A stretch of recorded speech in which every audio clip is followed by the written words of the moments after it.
The blood Telegram, Nixon, Kissinger और एक भुला दिया गया जेनोसाइड। अध्याय 17, नवंबर की गोलाबारी। हेनरी किसिंजर ने हताश होकर रिचर्ड निक्सन से कहा, पाकिस्तान खतरे में है। राष्ट्रपति ने जवाब दिया, भारतीयों ने हमें बर्बाद कर दिया है। वाशिंगटन शिखर सम्मेलन की विफलता के बाद निक्सन प्रशासन को युद्ध की पूरी आशंका थी। पाकिस्तान में किसी भी राजनीतिक समझौते से निराश इंदिरा गांधी ने कथित तौर पर सैन्य समाधान का आदेश दिया। भारतीय सैनिकों ने पाकिस्तानियों के साथ सीमा पर झड़पों को बढ़ा दिया, जिसे अक्सर भारत द्वारा प्रायोजित बंगाली विद्रोहियों ने हवा दी। जब मुक्ति वाहिनी ने पाकिस्तानी सैनिकों के खिलाफ लड़ाई लड़ी, तो पाकिस्तानी सैनिक कभी कभी भारतीय क्षेत्र में उनका पीछा करते थे, जिसके परिणामस्वरूप सीमा पर भारतीय सैनिकों के साथ झड़पें होती थीं। भारत, जो पाकिस्तानी धरती पर सीमा पार करने के लिए तेजी से खुला था, ने दो अलग अलग मौकों पर बड़ी संख्या में सैनिकों को पाकिस्तानी क्षेत्र में भेजा। भारत ने शिकायत की कि पाकिस्तान भारतीय क्षेत्र में गोले और गोलियां चला रहा है। हालांकि ये झड़पें छिपाने योग्य नहीं थीं, लेकिन गांधी सरकार अपने सैनिकों के सीमा के गलत तरफ पकड़े जाने से चिढ़ गई थी। 7 नवंबर को न्यूयॉर्क टाइम्स के सिडनी शैनबर्ग पूर्वी पाकिस्तान से लगी भारतीय सीमा पर पहुंचे। अगले दिन उन्होंने पहले पन्ने पर एक खबर प्रकाशित की जिसमें बताया गया था कि भारतीय सैनिकों ने पूर्वी पाकिस्तान में घुसकर एक भारतीय कस्बे पर गोलीबारी कर रहे पाकिस्तानी तोपखाने को नष्ट कर दिया है। शैनबर्ग का लेख भारत की आधिकारिक नीति के बिल्कुल विपरीत था, जिसके अनुसार उसके सैनिकों को उकसाए जाने पर भी सीमा पार न करने के सख्त आदेश दिए गए थे। हक्सर और गांधी दोनों ही टाइम्स की रिपोर्ट से नाराज थे। हक्सर ने रक्षा मंत्रालय को फटकार लगाते हुए कहा कि गांधी शैनबर्ग को लीक की पूरी जांच चाहते हैं। भारत के रक्षा सचिव ने शैनबर्ग को एक ऐसी खबर पर विरोध जताने के लिए तलब किया जो पूरी तरह से सही लग रही थी। शैनबर्ग विनम्रता से अपनी बात पर अड़े रहे और एक भारतीय रिपोर्ट के अनुसार एक विदेशी संवाददाता की पारंपरिक रणनीति अपनाए। उन्होंने देश के मूर्ख संपादकों पर खबर को तोड़ मरोड़ कर पेश करने का आरोप लगाया। उन्होंने भारतीयों को घेर लिया और दावा किया कि उन्हें उनकी कार्रवाई में कोई बुराई नहीं दिखती। लेकिन उन्होंने कहा कि उन्हें इस आधिकारिक दावे पर विश्वास नहीं है कि भारतीय सैनिकों को सीमा पार न करने का निर्देश दिया गया था। प्रधानमंत्री ने भारतीय अधिकारियों को चुप रहने का नया आदेश जारी किया। विदेश विभाग के मिले जुले संकेतों से चिंतित होकर निक्सन ने किसिंजर को आदेश दिया कि वो चीन को तुरंत बता दे कि संयुक्त राज्य अमेरिका पाकिस्तान के प्रति अपने समर्थन में अटल है। किसिंजर ने ऐसा करने का वादा किया और पेरिस चैनल का इस्तेमाल करने की योजना बनाए। लेकिन अगर पाकिस्तान के प्रति अमेरिका की प्रतिबद्धता अटल थी, तो चीन की प्रतिबद्धता डगमगाती हुई प्रतीत हुई। जब पाकिस्तान ने चीनी समर्थन को मजबूत करने के लिए जुल्फिकार अली भुट्टो को बीजिंग भेजा, तो भारतीय खुफिया एजेंसियों ने रिपोर्ट दी कि भुट्टो का बीजिंग में ठंडा स्वागत हुआ और चीन ने उनसे युद्ध से बचने का आग्रह किया।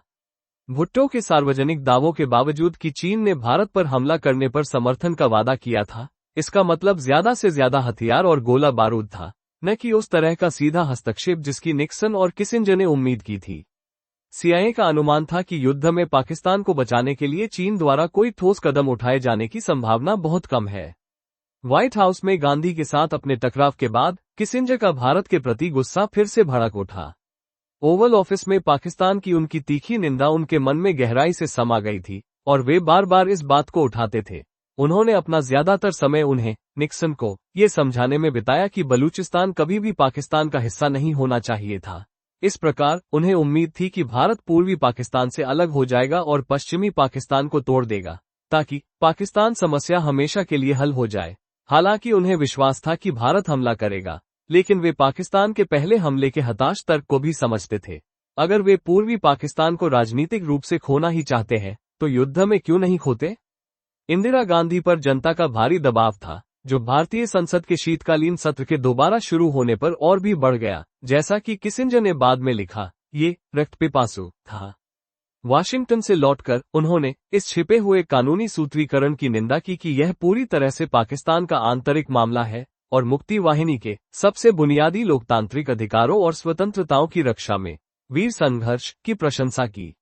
हालांकि उन्होंने निक्सन से मुजीब के साथ राजनीतिक समझौता करने के लिए अमेरिका की अपार प्रतिष्ठा का त्याग करने का आग्रह किया था, लेकिन इसकी कोई उम्मीद नहीं थी कि ऐसा हो पाएगा।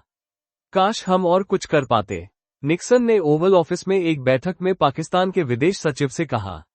काश हम और कुछ कर पाते, यकीन मानिए, यहाँ हत्याओं के 8 महीनों में पहली बार निक्सन ने व्यक्तिगत रूप से किसी पाकिस्तानी अधिकारी से समस्या का बलपूर्वक समाधान करने के बजाय राजनीतिक समाधान खोजने का आग्रह किया। लेकिन ये स्पष्ट नहीं था कि राष्ट्रपति का आशय पाकिस्तान के बंगाली राष्ट्रवादियों के साथ समझौता करने से था या भारत और पाकिस्तान के बीच सैन्य गतिरोध को कम करने से। शिखर सम्मेलन की विफलता के तुरंत बाद निक्सन प्रशासन ने अमेरिकी सैन्य रणनीति तैयार करना शुरू कर दिया, जो उसकी रणनीति का एक पारंपरिक हिस्सा था।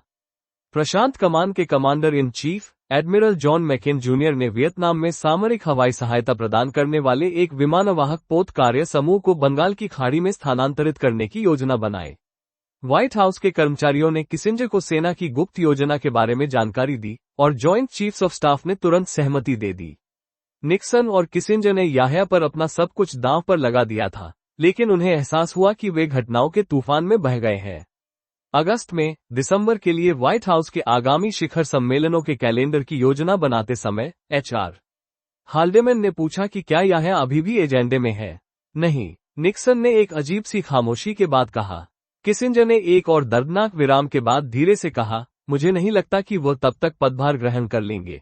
गांधी शिखर सम्मेलन के तुरंत बाद व्हाइट हाउस के कर्मचारियों ने किसिंजर को चेतावनी दी कि अलग थलग पड़े या अब अपनी सेना के साथ कोई निर्णय नहीं ले रहे हैं। उन्हें पूर्वी पाकिस्तान में क्या हो रहा था इसकी कोई वास्तविक समझ नहीं थी, जहां सेना का लगभग पूरा नियंत्रण था। याह्या ने अमेरिकी सुझावों पर ध्यान दिया होगा, लेकिन सेना ने उन पर अमल नहीं किया। हालांकि निक्सन ने अभी भी याह्या को वफादारी से अपना एक अच्छा दोस्त बताया। किसिंजर ने राष्ट्रपति को साफ चेतावनी दी कि पाकिस्तानी नेता सत्ता छोड़ने वाले हैं। इसके अलावा किसिंजर ने निक्सन को चल रहे आतंकवादी छापों के बारे में जानकारी दी और कहा, प्रतिशोध अभियान हिंदुओं पर केंद्रित है। ढाका में अमेरिकी अधिकारियों द्वारा दी गई रिपोर्टिंग से निक्सन को इस भयावह खबर का ज्यादातर हिस्सा पता रहा होगा। ये बहुत पहले ही स्पष्ट हो चुका था कि पूर्वी पाकिस्तान में कोई वास्तविक नागरिक सरकार नहीं थी, गृहयुद्ध नियंत्रण से बाहर हो रहा था। याह्या की राजनीतिक रियायतें इतनी छोटी थी कि कोई फर्क नहीं पड़ता था। हिंदुओं को अभी भी उत्पीड़न का निशाना बनाया जा रहा था। बंगाली पश्चिमी पाकिस्तान में अपने आकाओं से लगातार नाराज हो रहे थे और शरणार्थी घर नहीं लौटेंगे। ये अप्रिय तथ्य अब निक्सन और किसिंजर को समझ आ रहे थे। बहुत देर हो चुकी थी। पाकिस्तान का बलात्कार होगा। भारतीय सैनिकों को पूर्वी पाकिस्तान में 10 मील तक आगे बढ़ने की अनुमति दी गई थी। इन निर्देशों का भारतीय अधिकारियों ने तुरंत फायदा उठाकर अपने आक्रमण को मजबूत किया, बड़े इलाकों पर कब्जा किया और पाकिस्तानी सेना की चौकियों को नष्ट कर दिया। 21-22 नवंबर की रात को एक भयंकर तनाव बढ़ा, जिसकी परिणति संकट के पहले हवाई युद्ध में हुई। भारत और पाकिस्तान ने एक दूसरे पर सीमा संघर्ष शुरू करने का आरोप लगाया। हालांकि मेजर जनरल जेकब फर्ज राफेल जेकब ने बाद में स्वीकार किया कि भारत ने पहले कदम उठाया था। उन्होंने याद किया कि 20 नवंबर को एक भारतीय पैदल सेना डिवीजन ने पूर्वी पाकिस्तान में बोयरा के आसपास भारतीय सीमा के पास एक प्रारंभिक हमला किया था। इसके बाद पाकिस्तानी वायुसेना ने जवाबी हमला किया, जिसमें 3 सेबर जेट विमान मारे गए। पाकिस्तानी सेना के अमेरिका निर्मित M24 चैफी लाइट टैंकों ने खुले मैदान में एक विनाशकारी हमला किया। इसने जेकब को लाइट ब्रिगेड के हमले की याद दिला दी, भारतीय टैंकों और रिकॉइललेस तोपों की भीषण गोलाबारी के बीच। इस युद्ध में पाकिस्तान ने 13-14 टैंक और कई सैनिक खो दिए। इसके बाद पाकिस्तानी सैनिकों ने भारत में घुसपैठ की और कई भारतीय गांवों पर हमला किया। भारत ने दावा किया कि पाकिस्तानी गोलाबारी में कई भारतीय घायल हुए, लेकिन सार्वजनिक रूप से भारत हमले के लिए पाकिस्तान को दोषी ठहराने के अपने ही दावे पर अड़ा रहा। इस कम शर्मनाक विवरण के अनुसार समस्या तब शुरू हुई जब टैंकों, तोपखाने और हवाई सहायता से सुदृढ़ एक पाकिस्तानी पैदल सेना ब्रिगेड ने भारतीय सीमा से लगभग 5 मील दूर पूर्वी पाकिस्तान के बोयरा क्षेत्र में मुक्ति वाहिनी के एक अड्डे पर हमला किया। भारत ने स्वीकार किया कि उसने पाकिस्तानी क्षेत्र में घुसपैठ की थी और दावा किया कि उसके पास कोई विकल्प नहीं था। हक्सर ने तर्क दिया कि पाकिस्तान द्वारा भारतीय हवाई क्षेत्र का बार बार उल्लंघन करने और पूर्वी पाकिस्तान की सीमा से लगे भारतीय क्षेत्र पर गोलाबारी करने के बावजूद भारत ने संयम बरता। हक्सर के पुनर्कथन के अनुसार भारत ने पाकिस्तानी टैंकों और तोपखाने को नष्ट करने के लिए बोयरा पर हमला किया। अगले दिन 3 पाकिस्तानी सेबर जेट विमानों ने भारतीय हवाई क्षेत्र में घुसपैठ की और उन्हें मार गिराया गया। भारत ने 2 पायलटों को पकड़ लिया, जो भारतीय धरती पर उतर आए। इस युद्ध ने भारत के रणनीतिक उद्देश्यों की पूर्ति की। जनरल जेकब ने बाद में स्वीकार किया कि हवाई युद्ध का नियंत्रण कलकत्ता के फोर्ट विलियम स्थित उनकी कमान से किया गया था। डीपी भारत के शासक वर्ग के सबसे जुझारू अधिकारियों में से एक धर ने युद्ध का स्वागत किया, लेकिन ये सुनिश्चित करना चाहते थे कि जब ये युद्ध हो तो ये पूर्वी पाकिस्तान में चल रहे गृहयुद्ध से उपजा हो। उन्होंने लिखा, भारत को एक विस्तृत बहाना बनाना होगा कि वो बंगाली मुक्ति संग्राम में मदद कर रहा है। ये भी उतना ही महत्वपूर्ण है कि यह संघर्ष भारत के लिए सही समय पर हुआ। जेकब के अनुसार जब इंदिरा गांधी ने पहली बार अप्रैल में सेना को पूर्वी पाकिस्तान में कूच करने के लिए कहा था, तो उन्होंने उनसे कहा था कि वे युद्ध के लिए सबसे पहले 15 नवंबर तक तैयार हो सकते हैं। जनरल सैम मानेकशॉ अपनी ओर से तैयारी के लिए 6 महीने चाहते थे। जब 15 नवंबर आया तो जैकब्स ने एक अन्य जनरल को निजी तौर पर लिखा, पूर्व में परिस्थितियां एक तेज हमले के लिए तैयार है। युद्ध का मौसम था, मानसून समाप्त हो चुका था, सेना को प्रशिक्षण का समय मिल चुका था और हिमालय का शीत ऋतु किसी भी चीनी सेना को विफल कर सकता था। उस सुबह व्हाइट हाउस में किसिंजर हाल्डमैन के कार्यालय में घुसे और घोषणा की कि भारत ने पाकिस्तान पर हमला कर दिया है। केवल पाकिस्तानी रेडियो प्रसारणों पर भरोसा करते हुए और वास्तव में क्या हो रहा है इस बारे में अनिश्चित, किसिंजर ने निक्सन को चेतावनी दी। उन्होंने राष्ट्रपति को टेलीफोन पर बताया कि एक बड़ा आक्रमण चल रहा है। भारतीयों के भारी समर्थन के साथ निक्सन ने कहा कि वह चाहते हैं कि किसिंजर स्पष्ट रूप से कहें कि भारत और पाकिस्तान दोनों को दी जाने वाली सभी सहायता बंद कर दी जाएगी, जिससे भारतीयों को और अधिक नुकसान होगा। किसिंजर ने कहा कि पाकिस्तानी कह रहे हैं कि यह युद्ध है, निक्सन ने कहा, और भारतीय कहते हैं कि यह युद्ध नहीं है। किसिंजर, जिनके पास अभी भी कोई तथ्य नहीं था, ने जोर देकर कहा, यह स्पष्ट रूप से आक्रमण का मामला है, राष्ट्रपति महोदय। निक्सन ने गुस्से में बताया कि वित्त मंत्री जॉन कॉनली ने उनसे कहा था, भारतीय हमें 25 सालों से परेशान कर रहे हैं। किसिंजर ने कहा कि वो ऐसा कोई भारतीय हमला नहीं चाहते जिससे पाकिस्तान बिखर जाए। उन्होंने सुझाव दिया कि अगर संयुक्त राष्ट्र सुरक्षा परिषद में कोई बहस हो तो अमेरिका को भारत की उतनी निंदा करने की जरूरत नहीं है जितनी चीन ने की थी, जिसका प्रतिनिधिमंडल सांस्कृतिक क्रांति पर बेतुकी बहस में बोला था। निक्सन भड़क उठे, मैं लगभग उतनी ही निंदा करना चाहता हूं। समझे, मुझे भारतीय पसंद नहीं है।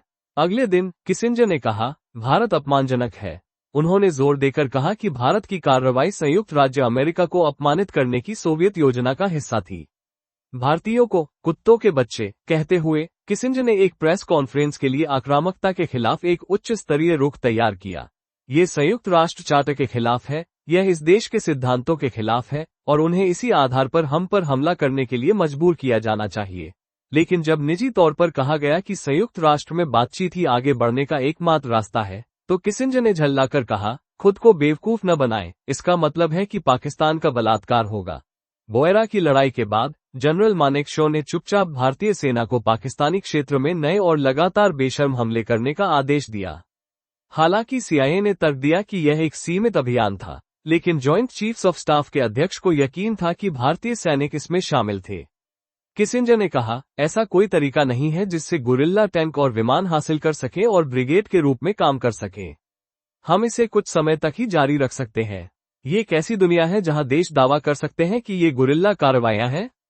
बिना किसी सबूत के उन्हें यकीन हो गया कि भारत ने पूर्वी पाकिस्तान की सीमाओं के अंदर नियमित सैनिकों के साथ हमला किया था। किसिंजर ने तय किया कि भारत लंबे समय से इस हमले की योजना बना रहा था। उन्होंने भारत की कार्रवाई की तुलना नाजी जर्मनी द्वारा 1941 में लिथुएनिया पर किए गए आक्रमण से की। आपके पास 200 के मुकाबले 12 विमान हैं। जर्मन दावा कर रहे हैं कि उन पर लिथुआनियाई लोगों ने हमला किया था। पाकिस्तान ने आपातकाल की घोषणा कर दी और याह्या ने नशे में धुत होकर न्यूयॉर्कर के एक रिपोर्टर से कहा कि उन्हें 10 दिनों के भीतर युद्ध छेड़ने की आशंका है। जब विदेश विभाग के एक अधिकारी ने सुझाव दिया कि याह्या के लिए मुजीब के साथ समझौता करने का यही सही समय हो सकता है, इससे पहले कि बहुत देर हो जाए, किसिंजर ने, हालांकि वे स्वतंत्र बांग्लादेश के विचार के प्रति उदासीन थे, हमें परवाह नहीं, जवाब दिया। तो भारत ने पाकिस्तान पर हमला कर दिया है। तार्किक निष्कर्ष ये है कि हमें याह्या को मुजीब से बात करने के लिए मजबूर करना चाहिए। जो भारतीय सेना हासिल नहीं कर सकती, वो हमें उनके लिए हासिल करना चाहिए। उन्होंने गुस्से से जवाब दिया, अगर स्थिति उलट होती और पाकिस्तानी सैनिक भारत में घुस आते, तो न्यूयॉर्क टाइम्स, वाशिंगटन पोस्ट और सीनेट की विदेश संबंध समिति सामूहिक आत्महत्या कर रही होती और वाशिंगटन पर मार्च हो रहे होते। संयोग से किसिंजर ने बोयरा युद्ध के अगले दिन न्यूयॉर्क में चीनी राजनयिकों के साथ अपनी पहली गुप्त बैठक तय की थी। उस रात देर से किसिंजर, जॉर्ज बुश, अलेक्जेंडर हैग और विंस्टन लॉर्ड के साथ संयुक्त राष्ट्र में नए राजदूत हुआंग हुआ के नेतृत्व में एक चीनी प्रतिनिधिमंडल से मिलने के लिए मैनहट्टन के पूर्वी हिस्से में एक पुराने भूरे पत्थर के बने जीर्ण शीर्ण CIA सुरक्षित ठिकाने में दाखिल हुए। किसिंजर ने चालाकी से चीनियों से कहा, इन उद्देश्यों के लिए श्री बुश सीधे मेरे लिए काम करते हैं। इस कमरे में बैठे लोगों के अलावा सरकार में किसी को भी इस चैनल के बारे में पता नहीं था। किसिंजर और हैग ने एक सैन्य ब्रीफिंग दी, जिसमें उन्होंने भारतीय सैनिकों पर जैसोर और चटगांव के पास हमला करने का आरोप लगाया और तर्क दिया कि भारत ने चीन के साथ अपनी उत्तरी सीमा खुली छोड़ दी है। अमेरिकी खुफिया जानकारी साझा करने के संबंध में किसिंजर ने कहा, ये हर सुरक्षा नियम का उल्लंघन है। उन्होंने संयुक्त राष्ट्र सुरक्षा परिषद की बहसों के लिए चीन और संयुक्त राज्य अमेरिका के रुख का समन्वय किया। पाकिस्तान के प्रति अमेरिकी समर्थन प्रदर्शित करते हुए किसिंजर ने हुआंग से कहा कि भारत को शरणार्थियों के दबाव को कम करने के लिए सैन्य बल का प्रयोग करने का कोई अधिकार नहीं है। इसके तुरंत बाद किसिंजर इस बात को लेकर चिंतित हो गए कि चीन क्या सोचेगा अगर उपमहाद्वीप में संयुक्त राज्य अमेरिका और चीन के मित्र देश का बिना प्रतिरोध के बलात्कार किया जाए। बोयरा का युद्ध फिर भी युद्ध जैसा नहीं था। इंदिरा गांधी की बड़े पैमाने पर आक्रमण की योजना थी, लेकिन उन्होंने उसे लागू नहीं किया। नहीं पाकिस्तान ने, जिसने अपनी प्रतिक्रिया देने में हिचकिचाहट दिखाए। किसिंजर को यकीन था कि यह स्पष्ट रूप से भारतीय आक्रमण था, लेकिन निक्सन शुरू में इस बात को लेकर संशय में थे कि क्या इस टकराव का मतलब वाकई युद्ध शुरू हो गया है। उन्होंने कहा कि जेट युद्ध का मतलब युद्ध शुरू होना नहीं है। लेकिन किसिंजर ने उन पर दबाव डाला। गुरिल्ला ब्रिगेड की ताकत, तोपखाने, हवाई और टैंक समर्थन के साथ काम कर रहे हैं। निक्सन ने कहा, ऐसा लग रहा है जैसे उत्तरी वियतनाम अभी भी इस बात से इनकार कर रहा है कि वे दक्षिण वियतनाम में है। उन्होंने आगे कहा, वे चाहते हैं कि पाकिस्तान बिखर जाए। इसलिए उन्होंने किसिंजर को निर्देश दिया कि जहां तक संभव हो पाकिस्तान के प्रति अपनी नीति बदलें। किसिंजर ने आगे कहा कि भारत का लक्ष्य क्षेत्रीय प्रभुत्व हासिल करना है। हालांकि निक्सन जानते थे कि भारत युद्ध जीतेगा, फिर भी याह्या के प्रति उनका समर्थन कम नहीं हुआ। राष्ट्रपति ने कहा, उसे ध्वस्त कर दिया जाएगा। पाकिस्तान अंततः बिखर जाएगा। अब भी, आखिरी क्षण में भी, वह याह्या के प्रति अपने भावनात्मक लगाव में कभी नहीं डगमगाए। पाकिस्तानी तानाशाह को केवल एक दागी लेकिन जरूरी सहयोगी के रूप में बचाने के बजाय निक्सन ने बार बार अपने दोस्त की ईमानदारी की वकालत की। उन्होंने कहा, याह्या पूरी तरह से सभ्य और समझदार व्यक्ति है। हमेशा राजनीतिक रूप से चतुर नहीं, लेकिन वो एक सभ्य व्यक्ति है। निक्सन ने जोर देकर कहा कि मार्च में याह्या को जिस स्थिति में उन्होंने डाला, उसके लिए वो जिम्मेदार नहीं है। वह एक भयानक युद्ध को भड़काना नहीं चाहते थे जिससे हमारा कोई लेना देना नहीं था। किसिंजर ने उन्हें प्रोत्साहित करते हुए कहा कि अगर उन्होंने कोई गलती की है, तो वह पाकिस्तान के प्रति अति सख्ती थी। निक्सन ने कहा, हमें बस अमेरिकी लोगों को यह विश्वास दिलाना है कि हम दुनिया के हर युद्ध के लिए जिम्मेदार नहीं हो सकते। हम इस युद्ध के लिए जिम्मेदार नहीं है। लड़ाई, शरणार्थी, पाकिस्तान में उथल पुथल, हम इसे टाल नहीं सकते थे, है ना? सिडनी शैनबर्ग कलकत्ता से यह साबित करने के लिए निकले थे कि भारत कई जगहों पर पाकिस्तानी क्षेत्र में घुसपैठ कर रहा है। उन्होंने याद करते हुए कहा, भारतीय सेना घुसपैठ कर रही थी जिसे हम में से किसी को भी देखने की इजाजत नहीं थी। भारत अभी भी आधिकारिक तौर पर इस बात से इनकार कर रहा था कि उसके किसी भी सैनिक ने सीमा पार की है। उन्होंने सीमावर्ती क्षेत्रों को प्रेस के लिए बंद कर दिया था और उन्हें बोयरा जाने की बिल्कुल भी अनुमति नहीं थी। लेकिन न्यूयॉर्क टाइम्स के रिपोर्टर ने एक रास्ता निकाल लिया। हर बार जब वो किसी चौकी पर पहुंचते, तो भारतीय सैनिकों को ये कहकर बरगलाते कि वह सीमा पर नहीं जाना चाहते, वो बस उनके लेफ्टिनेंट से बात करना चाहते हैं। इस चाल ने उन्हें सीमा से कुछ मील दूर एक ऐसी जगह पहुंचा दिया जहां सैन्य गतिविधियां चहल पहल से भरी थीं। 2 घंटे से भी कम समय में उन्होंने सैकड़ों सैनिकों को लाल धूल उड़ाते ट्रकों के काफिलों में सीमा की ओर बढ़ते देखा। सैनिकों के पास स्वचालित हथियार और गोला बारूद था।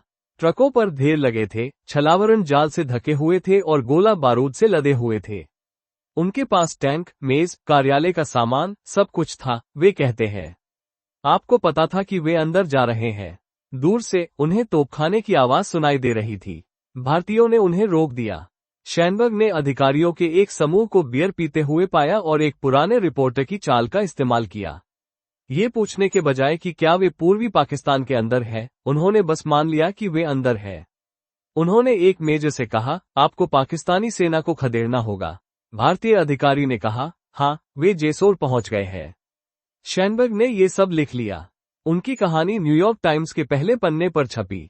गांधी को आखिरकार पहली बार यह स्वीकार करने के लिए मजबूर होना पड़ा कि भारतीय सैनिकों ने पूर्वी पाकिस्तान में प्रवेश किया था, हालांकि भारत ने दावा किया कि यह आत्मरक्षा थी। कलकत्ता में एक शोरगुल भरी रैली में भारत के रक्षा मंत्री ने घोषणा की कि उनके सैनिकों को पाकिस्तानी तोपखाने की सीमा के भीतर पाकिस्तान में कई मील तक जाने की अनुमति है। इस कार्यक्रम में कांग्रेस पार्टी के एक वक्ता ने नारा लगाया, भारत पाकिस्तान के टुकड़े टुकड़े कर देगा। एक अन्य वक्ता ने घोषणा की, हम याह्या की खाल से जूते बनाएंगे। शैनबर्ग की कहानी के प्रतिशोध में पश्चिम बंगाल सरकार ने उनका सीमा परमिट रद्द कर दिया। शैनबर्ग कहते हैं कि एक भारतीय कैबिनेट मंत्री ने वर्षों बाद उन्हें बताया कि उन्होंने उन्हें देश से निकालने पर विचार किया था। निक्सन और किसिंजर दोनों ही भारत को दी जाने वाली सभी सैन्य सहायता बंद करना चाहते थे, लेकिन किसिंजर ने जल्द ही यह निर्णय लिया कि अमेरिकी हथियारों के सबसे महत्वपूर्ण 70% सौदों को रोकना और बाकी को आगे किसी भी व्यवधान की स्थिति के लिए सुरक्षित रखना बेहतर होगा। जैसा कि किसिंजर ने निक्सन से कहा था, वह लगभग $17 मिलियन मूल्य की सैन्य आपूर्ति रोक देंगे, जिसमें भारत के C-119 सैन्य परिवहन विमानों को उड़ाने की क्षमता भी शामिल है। दिल्ली में अमेरिकी राजदूत केनेथ कीटिंग को 2 दिसंबर को भारतीय विदेश मंत्रालय में बुरी खबर सुनाने के लिए भेजा गया। वो इस पर रोना शुरू कर सकते हैं, किसिंजर ने कहा। भारतीय रक्षा मंत्रालय ने निजी तौर पर बताया कि स्थिति और भी बदतर हो सकती थी, लेकिन भारत सरकार नाराज थी और जनता स्तब्ध थी। निक्सन ने एक खाद्य कार्यक्रम के लिए धन भी रोक दिया और लगभग $100 मिलियन का ऋण स्थगित कर दिया। गांधी ठंडे दिमाग से दृढ़ थी। संयुक्त राष्ट्र की मध्यस्थता को नजरअंदाज करते हुए उन्होंने पूर्वी बंगाल में चल रहे सैन्य दमन और बुनियादी मानवाधिकारों के उल्लंघन की निंदा की। कीटिंग को अपनी स्थिति पहले से कहीं ज्यादा गंभीर लगी। उन्होंने याह्या पर दबाव कम करने के लिए अपने सैनिकों को वापस बुलाने से साफ इनकार कर दिया। हम उनके लिए इसे आसान बनाने की स्थिति में नहीं है। उन्हें समझ नहीं आ रहा था कि वह भारतीयों से इंतजार करने के लिए कैसे कह सकती है, मैं इसे रोक नहीं सकती। 2 दिसंबर को पाकिस्तानी राजदूत ने किसिंजर को बताया कि याह्या आगे की कार्रवाई करना चाहते हैं।